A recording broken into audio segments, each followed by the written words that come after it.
Hello बच्चों, आइए प्रश्न को देखते हैं। उस समांतर चतुर्भुज का क्षेत्रफल ज्ञात करो जिसके संलग्न भुजाएं सदिश ए सदिश जो कि दे रखा है 3 i के प्लस जे के प्लस 4 के और बी सदिश दे रखा है i के माइनस जे के प्लस के इन दोनों सदिशों द्वारा दी गई है।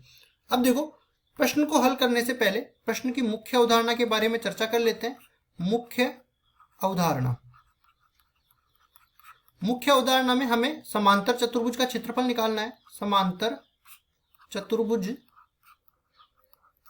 का क्षेत्रफल, और वो भी कौन सी विधि से? सदिश विधि से। तो ये सदिश गुणा के अनुप्रयोगों में आता है।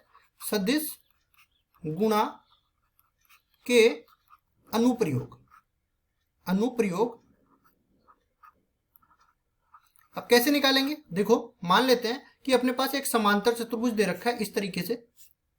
ये अपना समांतर चतुर्भुज है।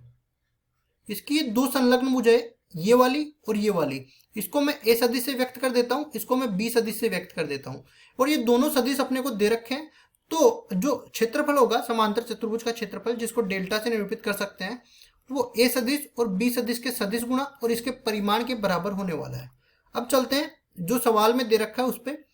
ए सदिश अपने को कितना दे रखा है? ए सदिश दे रखा है 3i के प्लस जे के प्लस 4 के। बी सदिश दे रखा है कितना? i के माइनस जे के प्लस के। अब सवाल ये उठता है कि सदिश गुणा निकालते कैसे हैं? सदिश गुणा निकालने के लिए जब इस तरह सदिश रूप में दे रखा होता है तो सारणिक विधि का उपयोग किया जाता है।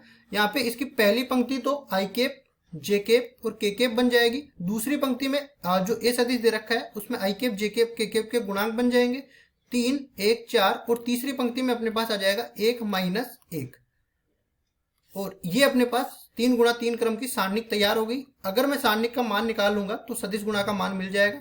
मैं करता हूं पहली पंक्ति के सापेक्ष का प्रसार। तो गुणांकों को पहले तो इसको जो है अवयवों को निर्धारित कर देते हैं प्लस माइनस प्लस से, क्योंकि जिस भी पंक्ति या स्तंभ के सापेक्ष मेरे को सारणी का मान निकालना होता है उसके उस पंक्ति या स्तंभ के अवयवों को उनकी संगत सेकंडों से गुणा कर देते हैं।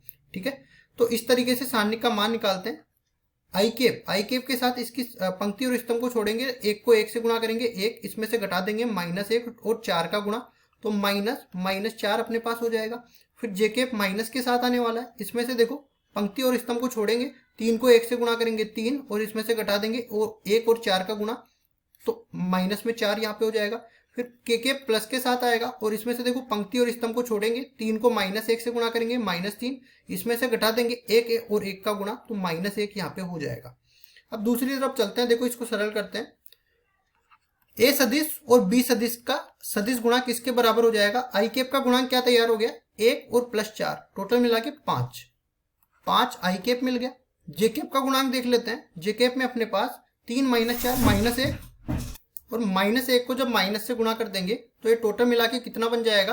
प्लस का 1, तो प्लस का जे केप ये बन जाएगा। उसके बाद देखो यहाँ पे अपने पास के केप -4 से गुणा होगा तो -4 के केप। अब हमें क्षेत्रफल निकालना है समांतर चतुर्भुज का, तो क्षेत्रफल को डेल्टा से निरूपित कर देंगे। और मैंने कहा था कि इसका क्षेत्रफल सदिश गुणा के अनुप्रयोग से आएगा, जो कि सदिश गुणा के परिमाण के बराबर होने वाला है। परिमाण कैसे निकालेंगे? आई केप के गुणांक का वर्ग प्लस जे केप के गुणांक का वर्ग प्लस के केप के गुणांक का वर्ग और इस पूरे का वर्गमूल। आगे सरल करते हैं। ये 25 के बराबर हो जाएगा, ये 1 के बराबर हो जाएगा, ये 16 के बराबर हो जाएगा। 25 और 16 41 आ जाएगा अपने पास, और 41 और 1 42, टोटल मिला के वर्गमूल 42 वो क्षेत्रफल है, तो वर्ग मात्रक अपने पास आ जाएगा। ठीक है, ये अपने पास आ गया समांतर चतुर्भुज का क्षेत्रफल, वर्गमूल में 42 वर्ग मात्रक, और यही अपना उत्तर है। आशा करता हूं ये सवाल आपको समझ में आया होगा। धन्यवाद।